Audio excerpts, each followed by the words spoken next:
Good evening, my dear student.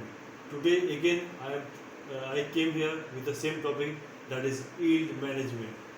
Today in my lectures I am going to discuss on the topic its origin of yield management. How the yield management has come into originality. See, the origin of the yield management is it is a concept introduced by the airlines industry. Which industry? Airlines industry. In which year it has been introduced? It is introduced in the year 1970s.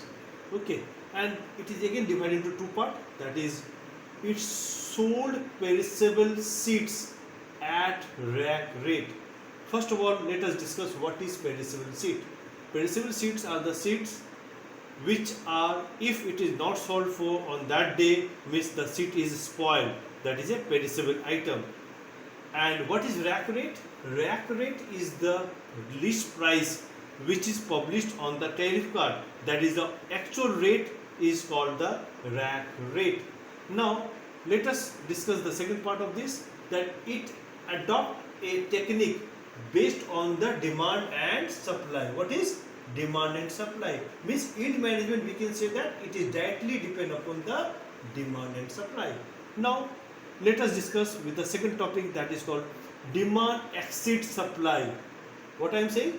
Demand exceeds supply. It means that it increases the rate, and when the rate increases, okay, then the supply exceeds the demand, that is demanding the rate.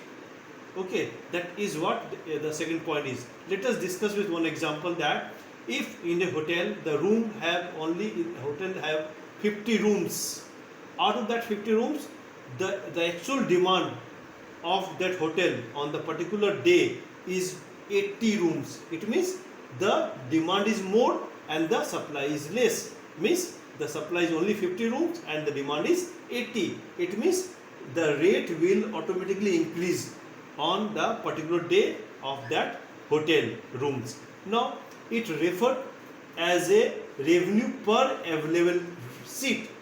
This is what, that how much revenue you are getting on the particular day of that room. That is what the originality of the yield management. Now let us discuss with the second topic, that what are the challenges the yield management is facing. See, I have drawn in a flowchart way that the challenges which the yield management is facing is that the right investors to a right customers at the right time at the right place. You can say that the investor is one item, and the second item is the customer, and the third item is the time, and the fourth item is the price. Means it is the right investor to the right customer at the right time at the right price. That is what the challenges of the yield management is. Thank you, dear student. Tomorrow I will come with another topic. Thank you.